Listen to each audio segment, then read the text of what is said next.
In this episode of the Awaken Podcast, we're going to be exploring what it means to free your mind and rebel against a broken system. Every single one of us who are on the path of seeking truth and leading a life on our own terms know what it feels like to look around and be like, this is not it, and change is needed. We are the way showers and we are the ones that we are waiting for. And so it's up to each of us to take control of the thoughts that we're thinking and the things that we're believing and the way that we are showing up in life. This conversation is going to help you to let go of waiting for a permission slip from someone else and get on with tuning in to the wisdom within you that's actually here, perfectly designed to guide your life. Let's get into it. I hope you enjoy this episode. And as always, if you resonate with it and you know someone else that you care about may too, go on and share it and subscribe to the Awaken Podcast for more. Welcome to the Awaken Podcast, where we share practical spirituality for modern living. Join us as we dive deep into conversations about healing and transformation. Let's go. Here we are. Here we are. Another episode. I'm excited for this one. We've got our peppermint tea today. Yeah, grab a drink, maybe a little tea, a cacao, a matcha, whatever you've got going on. And we always like to start these episodes by setting an intention. So if you've read the title of the podcast and you already feel like there's something that you are called to be here to experience or to access within yourself, then maybe that's your intention. You can set it now with us. Let's begin by taking a nice deep breath in through the nose. Yep, so you can close down your eyes, settling into the space. Exhaling out through the mouth. What's your intention today, Hala? My intention is to share love and kindness and a big permission slip of encouragement to anyone out there who feels like they don't fit in with the people around them and you're here to do something different. I want to remind you that you're not alone and there's wisdom inside you that's waiting to unlock through this conversation. Let's go.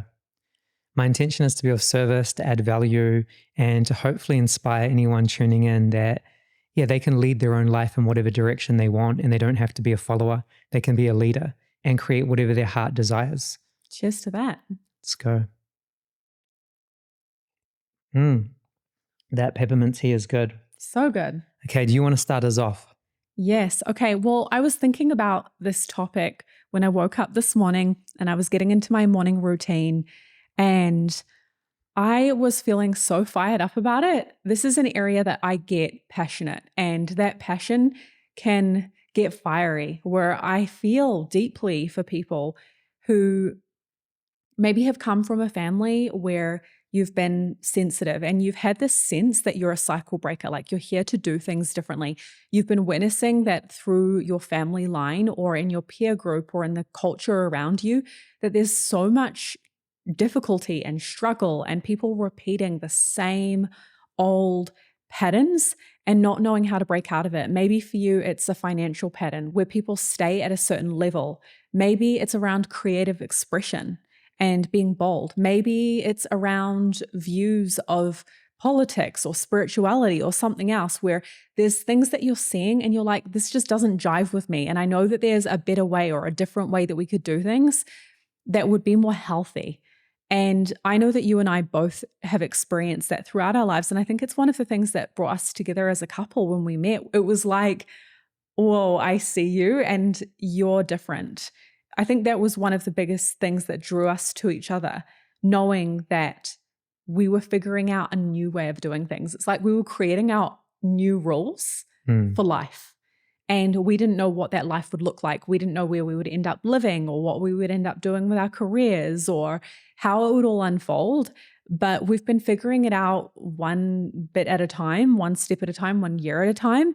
And it definitely doesn't look like the examples that we've had paved out by previous generations or by our peer groups. Yeah, well, that's what cycle breakers come to do, right? They come to pave a new way forward that isn't based on what other people are doing.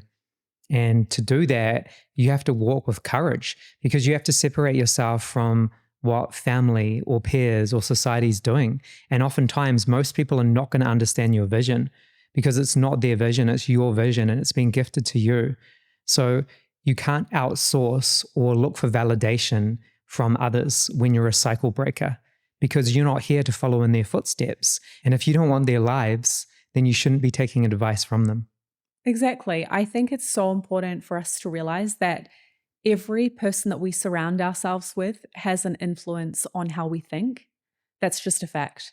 And from a very young age, we're impressionable. I mean, we talk a lot with our clients and at the events that we lead about how beliefs actually form.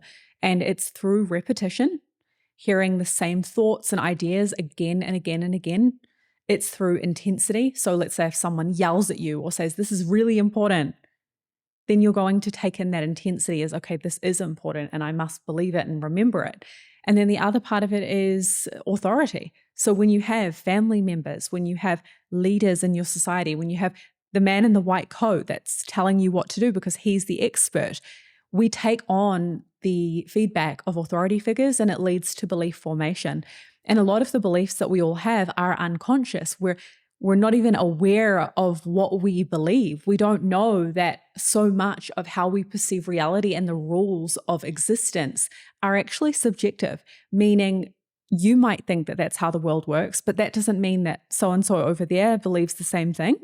And when we wake up to the belief systems that we've adopted, we also have more conscious choice to renegotiate those beliefs and decide, is this true for me? And do I want to keep repeating this cycle of the authority figures around me, the things that have been repeated again and again and again by my peer group and my family? Do I want to take on the emotional reactions and charge, including the fears and insecurities of the people around me? Or was that a projection and that actually has nothing to do with me? So when you make it conscious, you have more freedom to choose again. And that's how you free your mind. Yeah, like you said, these beliefs are formed in our early developmental years when we're children through repetition, intensity, and authority figures. And then these beliefs influence our behavior. So how we think influences how we feel, and how we feel influences how we behave. And a lot of the thoughts that we have that have been running the show subconsciously are limiting in nature. They're not actually supporting us to create the life that we want. And the first step, like you said, is to become aware of them, because with awareness comes choice. But for most of us, we've been running these old stories on autopilot unconsciously for a very long time. And that shapes how we perceive reality, how we perceive ourselves, how we perceive others, how we perceive the world and what's possible. And we get to question it. And then we get to prove to ourselves that we are capable of creating what we want, moment by moment, choice by choice. So ultimately, what this comes back to is your self-concept, which is the story you believe about who you are. It's the vision you hold of yourself, of what you believe you're capable of achieving and creating in your lifetime. And that's not defined by your past, and it's not defined by your family, and it's not defined by society. And it's up to you to really claim what you want and to own it, and then to go after it and to make it your reality. What I love about what you just said is it's bringing the power back to you, and it's also bringing the responsibility back to you, because I think it's so easy for people to go into blaming at this point in the conversation where we're saying, okay, you are not defined by your peer group or your family, and your belief systems have been influenced by the authority figures in your life, by that repetition of things you've heard over and over again when you've been growing up. And it's easy at that moment, I think, when you hear those things to go, oh, it's their fault that I feel like this. It's their fault that I'm not doing that. And that's not true at all. No, it doesn't matter what's happened to in your past, because we all have a story. Right now, it's your responsibility to take control of your life and what you want. Mm-hmm. And a part of it is knowing what you want. Because when you know what you want, then you know what you don't want. So when people are projecting their own values or their own vision onto you, or their own limitations, you can recognize it as, that's not true for me. Mm-hmm. That's not what I want. I think that's a really important point that you just brought up, because a doorway in to freeing your mind and creating your own reality on your own terms is by tuning into what you want. So if you know what you want deep down, it's about giving yourself permission to want that. Like, allow yourself to want what you want. And I found that for a lot of people that I've personally worked with, they don't really know what they want, but they know what they don't want. And if you want to start there, you can. So notice what feels off. Notice where in your life you feel uninspired, or you look around you and you're like, this ain't it. Like, I don't want that. And I want to create something different. And I have no idea what that is yet. I don't know how it's going to happen, but I know that I'm open to a possibility of something greater than this. And I want you to know, if that's how you feel, that that's the beginning, right? That can be a valid starting point for you. And your intuition is always guiding you. And so if you don't know how something's going to unfold, you're not alone. It's a part of the process. I mean, let's talk about some of the experiences that you and I have had with having to figure things out and being like, I know that I want something greater, but I don't know how, and I don't know what it's going to look like. Yeah. Because there's no way we could have guessed that we'd be here, let's say 10 years ago or even 5 years ago. You're not meant to know the how. Your responsibility is to have a vision and to own it. Because when you have a vision, then you have to protect it, right? You have to protect it from outside noise, from other people's opinions, from negativity, from judgment, from other people's limitations that will be projected onto your vision, because most people won't understand your vision. So out of fear, or even believing that they're doing the right thing, they might try and talk you out of your vision because it feels unsafe, it feels uncertain, it's risky, right? But if you know within your heart, this is what you're meant to be doing, then you don't have to know the how. But what you get to do is you get to practice walking with an unreasonable level of faith and knowing that what you want is on the way. And even though you haven't created it yet, you're on the path to creating it. And there's things that you have to take radical responsibility for and take action on and stay aligned with your vision and not let the noise in. And then there's things that you have to let go of and surrender, which is the how, which is the timing, and which is ultimately the way in which it shows up. Because all of that is outside of your control, and no amount of thinking about that is actually going to do you any good. It's better to just focus on your part and let life, the universe, God do its part. Because that's when you're co-creating. That's when you're working with a field. That's when your creative mind will open up to new possibilities and your intuition will come online and it will guide you on the next steps. And you don't have to have it all figured out. None of us do, right? But the next piece is right in front of you.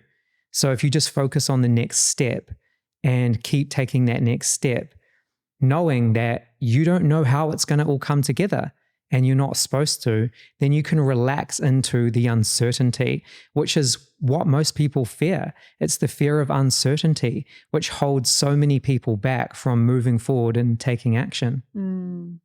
This is reminding me of way back when we lived in Australia for a while, and I was reading this book called The Happiness Project by Gretchen Rubin, which, by the way, I think is a really great book if you're wanting to figure out more of what you want and where you want to lead your own life, because the whole book focuses on identifying things that bring you happiness. And it starts with the really simple little things, and then it builds into more life themes, right? So through this book, you do a happiness project where every single day you prioritize doing more of what makes you happy. And I think that that's a great way to flex that muscle of doing you and going, well, what would I want to do right now? What do I resonate with? What do I enjoy? And then you carve out time in your day for more of that. And I remember at the time when I was reading it, I had a job that I did not enjoy and I didn't know what was next. And I just started devoting my morning. I would wake up at 5 a.m. and I would spend from 5 a.m. until 7 a.m. doing things that brought me happiness. And then I remember, like, on my lunch break, I would do more things that bring me happiness. And I would try to add these little pockets of magic and fun and excitement throughout my day. And that was like me taking my power back and my time back. Because I think when you're in a situation in your life, or you're in a phase, let's say, where a lot of your time and your resources are going out to something that doesn't feel like your plan A, it's easy to get in this rut of going, I'm just stuck here and I'm waiting for some day when life will get better. So if you can identify the little pockets to free your mind and take charge of your inner state and what you're doing with your time, I believe that that will be the beginning of setting things into motion to create a lot of change for you. And what I saw is that within literally a few months, I had a completely different job. I was teaching workshops. I was working with an incredible company. I was so fulfilled and excited in a way that I hadn't been up until that point in my life. Like I felt so on purpose doing this new work. And it began with that commitment to focus on what brought me joy. And then the other thing that I wanted to share, which is connected to Gretchen Rubin and her books, is that she speaks about these different personality types. And one of the personality types is called the questioner. And when I read about that, I felt so seen. I was like, this is me. And that's you as well. We are the questioners. And she describes that the questioners are the ones who kind of get, like the name says, we ask a lot of questions. And when people say, this is what you do, and this is what we've always done, and you go and get a job and you go to university and then you buy a house and you have kids and you tick off the boxes and then you retire and that's how life is done. We were like, why though? And I don't think so. I think there's another way. I want to know more about this. We would ask a lot of questions and we would research things for ourselves. And another way that I've personally seen this show up is when it comes to authorities and how things have always been done. You and I have always done our own research. Now, I totally understand that sometimes going to the expert is the right thing to do and it's the most efficient thing to do. But damn, there have been a lot of times where I've seen people in their lives who are struggling and they go straight to a quick fix Band-Aid solution suggested to them by an expert without checking in with their intuition.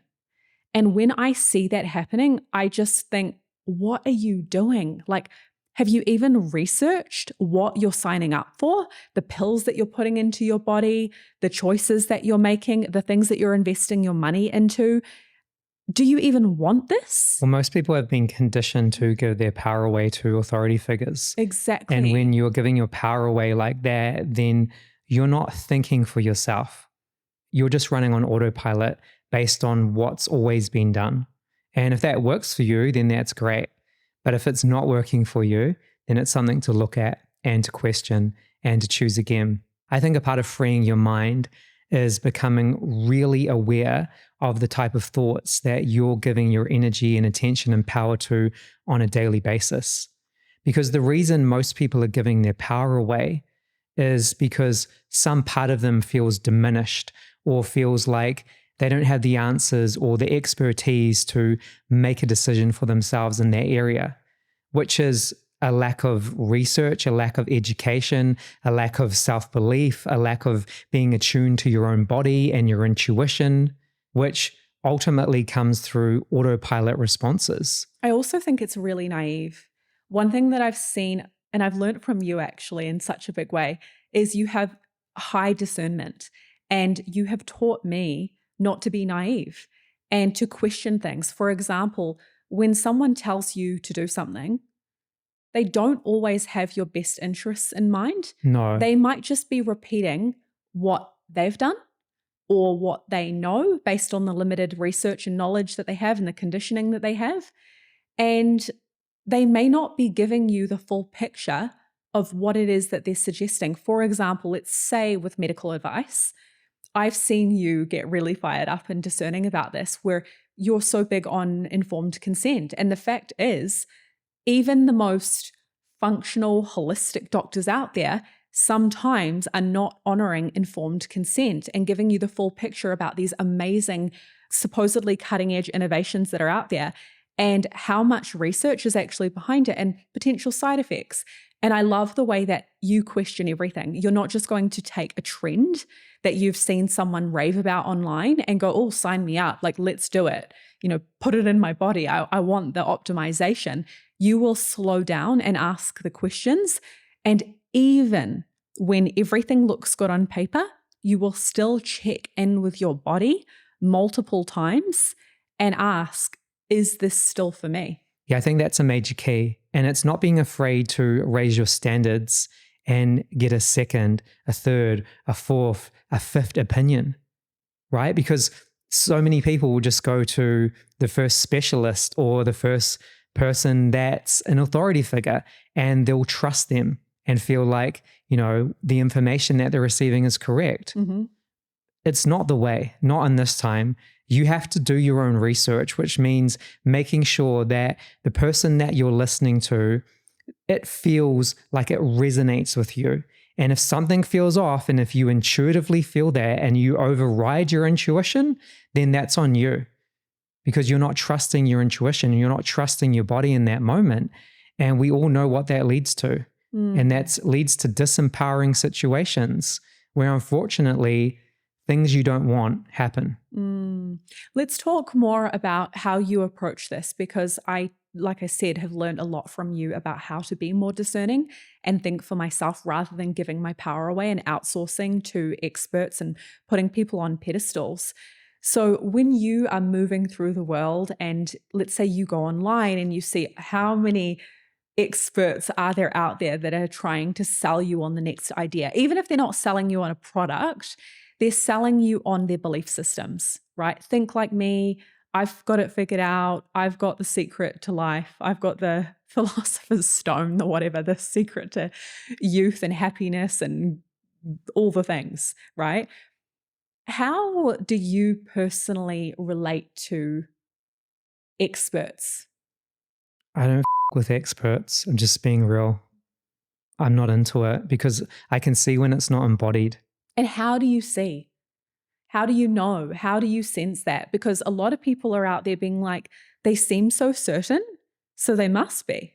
Yeah, well, what it comes down to for me is what's right for you might not be right for me. So just because it's the right thing for you and it's helped you to get results doesn't mean it's going to be the right supportive thing for my system, for my body, for my mind, for my heart, for my spirit, for my bank account, for whatever it is. Mm-hmm. So I choose to move with discernment, and it's a healthy level of skepticism. And if someone isn't embodied in what they're sharing, then I look for that. I'm not giving my power away. I actually don't trust you, is just my truth. I don't trust you. I probably don't resonate with what you have to say, but I'll keep an open mind and an open heart, and I'll entertain it. But if it doesn't resonate based on my intuition and based on what my body is telling me, then it's not for me. So let's say you're on Instagram and you're scrolling and someone is saying, this is, the best diet for humanity. And this is all the reasons why you need this supplement stack. What is a typical Lukis Mack thought that might go through your mind when you see something like that? I don't care. I just don't care, because I know what is right for me. I know what my body needs.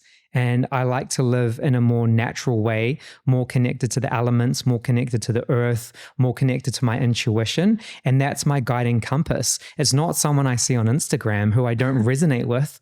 That doesn't interest me. So I don't put any energy into that. I'm not looking for outside validation. I'm not looking for someone to lead my life. I'm tuning into my body. I'm tuning into my inner awareness. I'm tuning into my intuition to get my own answers. The truth is, we've been in a mentorship that's been intuitive by nature for the last 12 years, where we've been actively on a daily basis leading our lives guided by intuition. So it's not about outsourcing to other people, even if they are the expert. Yes, I can keep an open mind and an open heart, and I can entertain what they have to say, and I can research it for myself, but I'm definitely not giving my power away. And most of the time, the truth is, I just don't with you. And that's just how it is. Okay, so there is something within what you just shared that, knowing you, I know, and I want to highlight. And I would summarize it by saying, I know my source. I know my source. I know my source. Yeah. And what I hear in what you're describing is that those people are not your source. How no? And you're very clear on that. And you're not looking to be saved. I'm not looking to be saved. I'm not looking to be fixed. I'm well aware of all my imperfections, and I'm very happy being perfectly imperfect. Yes, there's things that I'm working on, and I always will be in a growth mindset and working on those things because that's just my soul's blueprint and what I came here to do. But it's through being connected to my source. I want to take a pivot in the conversation and talk about owning your imperfections and flaws, and something that I remember you saying to me many times, and I really appreciate it, and I'm curious to hear more. You'd say to me things like, I love your scars, or I love your imperfections, and it's cool. It's what makes you unique. Like, for example, if I have a birthmark on my leg, and I'm like, oh, I've got this birthmark. He's like, yeah, that's cool. You like what makes people different. You like the gritty, unique, creative, diverse ways that we each express ourselves. And I've been seeing lately more conversations coming up about this Instagram look. I think especially with women, there is this look that's starting to dominate, and it's a filter. And then suddenly it's like people are getting procedures and they want the filter look, and they want to become more and more of what they see as the beauty standard. And what I love about interacting with artists and creatives is that there's less of that that's confining people into this basic box of how one should be, what to wear, following the trends, do your makeup a certain way, your hair a certain way. It's like, nah, have your own style, and that's actually truly aspirational. So do you want to talk more about your perspective on image and self-expression? I think, some people just came here to be followers and came here to be basic. And there's nothing wrong with that. If that's your path, if that's what your soul came here to do, then honor it. But for a lot of people, we didn't come here to be basic. And all of the beauty trends and the things that you spoke into are targeted to people who are insecure, right? So they rely on people's insecurities. I mean, I think that's the shadow aspect of it. And there is a way to play with some of it from love and creativity and adornment. But I think what we're speaking into right now is when it's coming from straight up programming and fear. Ultimately, it's I'm not enough as I am. Yeah. I'm not enough as I am. So I have to add X, Y, and Z to make myself enough. I'm very aware of this program because I've run this program through my system since I was a kid. Right, same. Look at how heavily tattooed I am. That's from the program. I am not enough as I am. So I need to add something to me to feel enough, right? That's what that is. So the industries are well aware of this, and this is how they target people's insecurities. What are your thoughts as a male, seeing how females are influenced to go into these boxes of, like you said, being basic and everyone looks the same and we all want to be pretty and accepted, and it's like the Barbie doll box? Well, we all want to be loved, right? That's what we're looking for. We're all looking to be loved. And if you believe that's the way that you're going to be loved, then that's the path that you're choosing. Something that you and I have spoken about privately is that we can unknowingly be seeking the type of approval that we actually don't want. So we create an image for ourselves to receive love that leads to, let's say, objectification. And then we get upset when we're feeling objectified. But the very image that we're putting out there is magnetizing that type of attention. Now, I want to preface this by saying that no matter how you look, no one deserves to be disrespected or objectified or treated in a dishonoring, abusive way. That's a given. But what I do find interesting is if we personally derive our sense of value from how we look, and that's what we double down on investing in, is it any wonder that that's what people pick up on when they're around us? Yeah, well, if that's where you derive your value from, if that's what you're contributing, and that's all that you're contributing, then it becomes pretty limiting and pretty shallow. It's like that's the exchange that you're creating for yourself socially. Exactly. That's the chips that you're putting on the table to say, hey, this is what I have to offer. Interact with me here. Yeah. And then what I notice is that people then feel upset that they're not respected for their ideas or their intelligence or their wisdom or their depth. If you want to be seen as something, then invest in it. And first begin with validating it within yourself and seeing it within yourself and celebrating it within yourself. And then eventually it allows that energy to amplify out. Yeah, I think a part of freeing your mind is practicing being a safe space for yourself first and foremost. Because if you're leading your life and making choices from insecurity, then that leads to a certain path, and then that path creates a certain life. So if you're wanting to be a leader in your life and lead from your heart and lead from a place of personal empowerment, we need to be really aware of what we're giving energy and attention to, and be really aware of where things are coming from and why we're making the choices that we're making. Because you can make a choice and it can come from insecurity, or it can come from a place of empowerment. That leads to a very different result, and it leads to a very different way that you present yourself in the world. So firstly, can you be a safe space for yourself? Like if you do have a lot of insecure thoughts, if you do have a lot of negative thoughts, if you do have a lot of limiting thoughts, can you be a safe space for yourself? And what I mean by that is, can you practice loving yourself? Can you practice meeting all parts of yourself with love?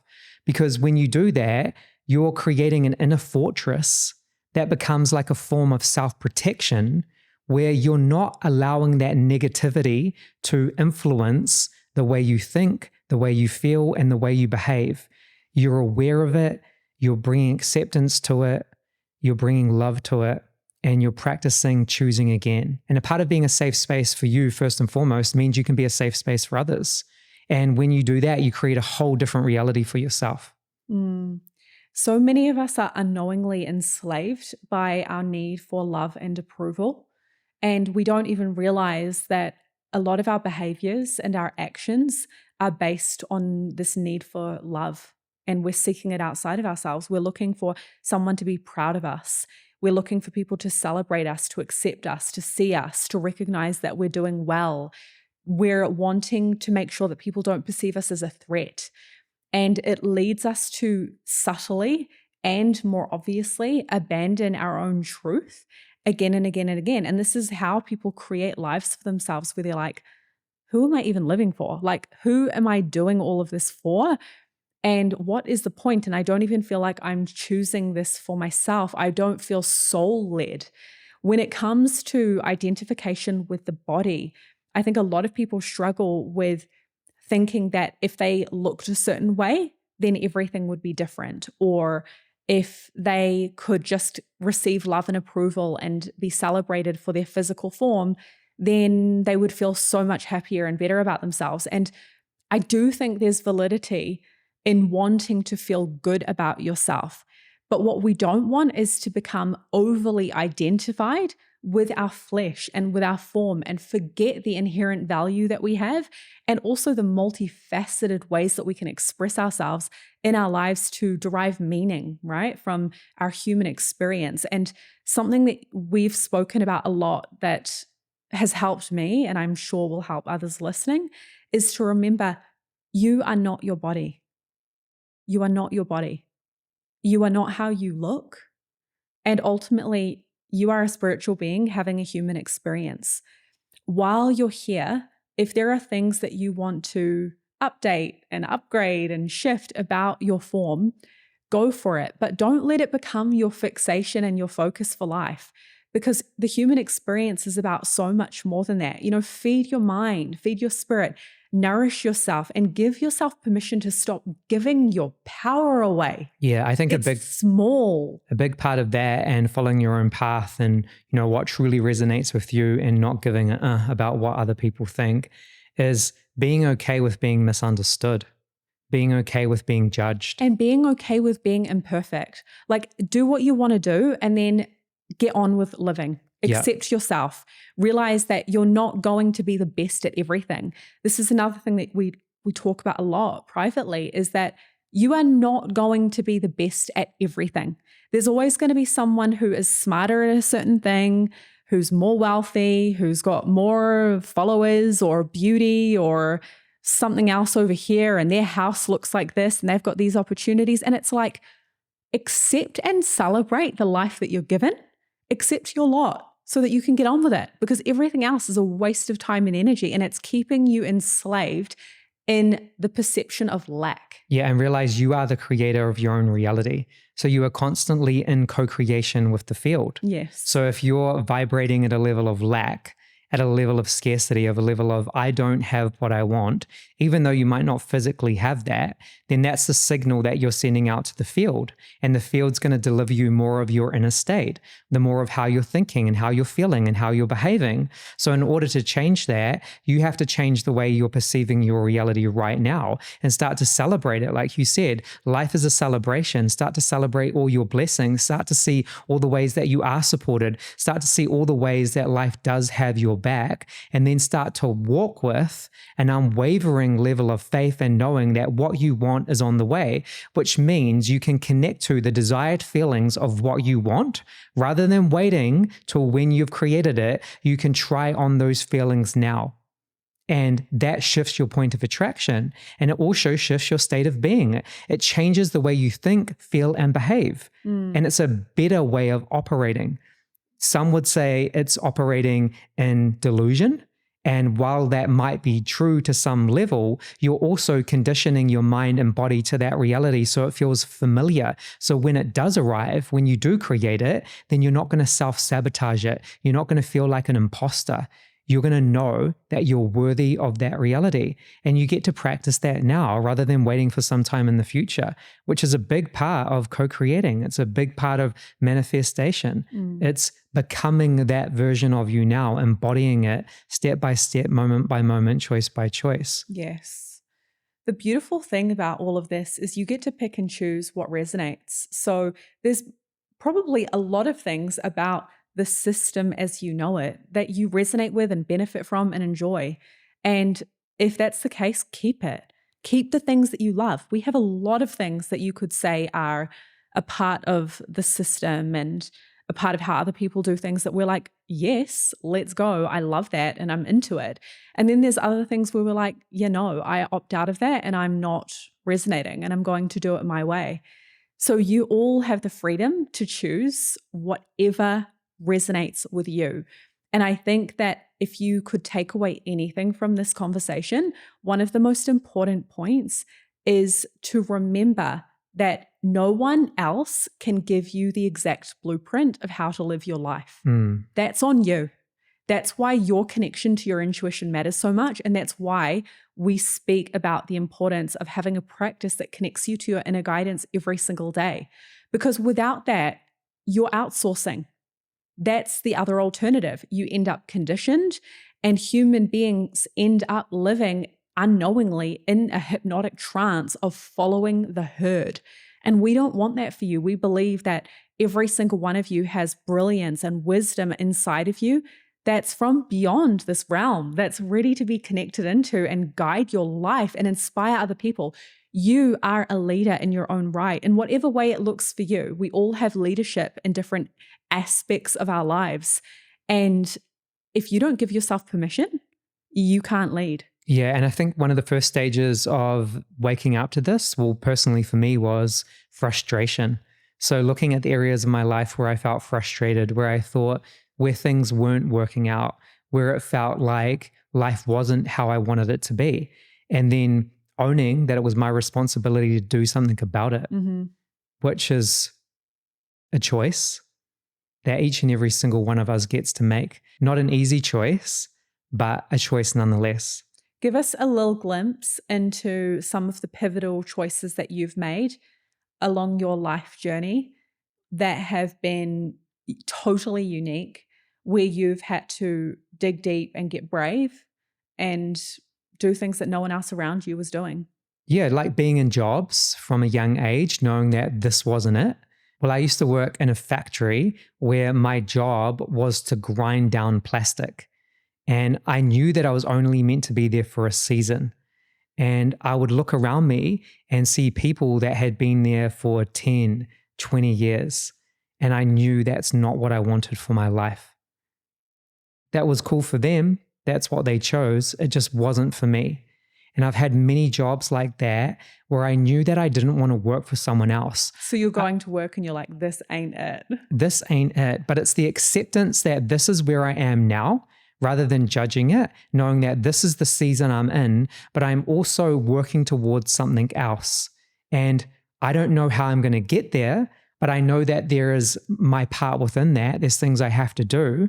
So instead of just abandoning everything and not doing anything about it, it's taking radical responsibility for your part. So for me, for example, when I was in that factory, I wanted to do something more creative. So every day I was also drawing, I was creating, I was painting, I was making music, I was doing things that I loved and enjoyed outside of that job, which didn't lead to any money, but it was what I wanted to be doing. And eventually those things led to making money in those areas. And that took courage to believe in myself and step away from the things that I knew weren't fully in aligned with my heart and soul. Even though there was uncertainty, even though there was fear, even though parts of me didn't believe that it was possible to create this magical life where I could allow my intuition and creativity to lead, and I would be supported abundantly in that pursuit. But that's the life I created. And it took being in those situations that didn't feel like a full body yes, and knowing that that wasn't for me, that I was here to do something greater with my life based on my soul's blueprint, which has always been around creativity and following my intuition. So I want to know for you, on a personal level, what has it been like to first live in an environment where you look around and you see things that are not for you, you just don't resonate, but you don't know what you want and you don't know how you're going to get there. So you're in this contemplative state of seeing things that don't resonate and then having to decide what you want. What helped you the most with that? I think that every single one of us has an internal conscience and compass, and it's so important that you listen to it. And from a very young age, I was that questioner that I was speaking about earlier. You know, I would ask a lot of questions from as early as I can remember. And in my home growing up, without getting too much into the details, you know, my parents were very creative and eccentric. And I love that they exposed me to a very diverse and trippy, creative, adventurous lifestyle when I was young. But with that also came exposure to a lot of things that I knew as a kid weren't aligned for me. And so I think in a way, what happened is as I went into my teens and a lot of my peers were going into experimentation, for example, experimenting with different substances and wanting to go and rage out and like push the boundaries and see what was possible because they were free and they were no longer under the confines of their parents' control. I actually had the opposite instinct and drive where I was like, I don't want to do that stuff. I just want to get healthy and get clear and ground myself because I'm so sensitive and I feel overwhelmed and I had anxiety at the time and just felt very dysregulated, you know? And so that drove me toward a very different direction. I remember when I was like 21 years old, all my friends were going out clubbing every weekend, and I had been doing that up until that time, but I started to pull away and I got to the point where they were going clubbing and getting drunk and I was juice cleansing and doing these raw diets and researching holistic health and reading self-help books. And we're going to the library on the Sundays Yeah. when everyone was hungover and feeling terrible. We would go to the library and research. Yeah, exactly. And honestly, at the time, that was hard. I remember my friends being like, why are you being distant and you're not coming out with us and you're not putting the friendship group as a priority. You're just staying home and you're withdrawing. And I had to honor my truth that I was being guided in a different direction. And it wasn't about the friends. It was about the lifestyle choices and my inner guidance trying to redirect me so that I could heal. And everything that I had seen in my childhood that I didn't resonate with, I was kind of clearing it and cleansing it and going in the other direction. So that's one example. And there was a season which was a multi-year season of not really having any friends. And again, that's not easy. That's lonely. That can feel like abandonment and rejection and like I'm a loser and I've got no friends and what the F, I've gone through that. But my connection to my intuition was what I would keep coming back to. And as we spoke about earlier, I know my source. So I would continually come back to my intuition and go, no, what you're doing is right. Be brave. Even if it doesn't make sense to everyone else, keep going. And I know that for a young person, I was pretty weird and serious. Like, whoa, why are you so into health and healing and all of this self-help stuff? Like, it's kind of full on and unrelatable. And now I have more of those friends who I distanced myself from at the time. Again, not because of them, but because of the lifestyle choices that resonate and they get it. And things have shifted and I'm in contact with more of them now where they're like, what books would you recommend? And I'm coming to your workshop when you're in town and yada, yada. So there are seasons of life where you just have to go solo and silent and do what you need to do. And I think you and I have gotten really good at that, where we know when it's time to move in silence and withdraw from the pack. And that's a part of protecting your vision as well. Because if other people are commenting and giving you negative feedback, whether it's judgment or fear or limitation, then that creates a distortion around your vision. And then that distortion influences how you think and how you feel and how you act when it comes to your vision. So you have to treat your vision like it's sacred and recognize that most people aren't going to understand your vision because it's not theirs. And I do believe in the energy dynamics of sharing things prematurely and this idea of evil eye, where if you have something that you're baking, you've got an idea that you're cooking up, you're brewing it, it's not fully formulated. It's not necessarily wise to share that with everyone when it's fresh. There have been times in my life where I've shared things prematurely only to have someone completely burst my bubble and tell me that it's a bad idea and what am I doing, or laugh at it, or think that it's kind of cringe, or be like, I don't think that's going to work out. And I've regretted it immediately. I think that there's wisdom in that kind of lock and key mentality where you go, I've decided, I know my source, I don't need advice from them, so I don't need to share it right now. Yeah, that comes down to being the decision maker. Being the decision maker in your own life, rather than relying on outside sources or information or approval from others. Be the decision maker in your own life. Yeah, it's like, who signs off on the bill, on the check? It's you. You call the shots in your own life. Stop waiting for another authority to be like, is it okay? Yep. Be the decision maker. Be the decision maker. I think that's a great place for us to wrap up.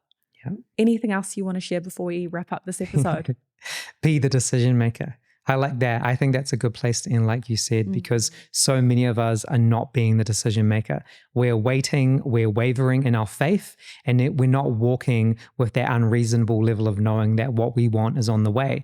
Because when you know that it's on the way, then you prepare like it's on the way, which is a totally different way of operating in the world. So trust yourself, trust your vision, go after it, and make it real. Shout out to all of the lone wolves out there who are moving quietly, following your heart and your intuition. Know that you're not alone. And while there might be seasons of your life where you feel like you are, we're all working toward a bigger picture. And we came here for a very important reason. So keep tapping into that, trust it, and be the decision maker, baby. Yeah, you have got this. If this resonated with you, please leave a comment below. Let us know your favorite part of the episode, what ideas really rang true for you. And of course, share it with anyone that you know would benefit from hearing more from the Awaken podcast. Let's go. Big love.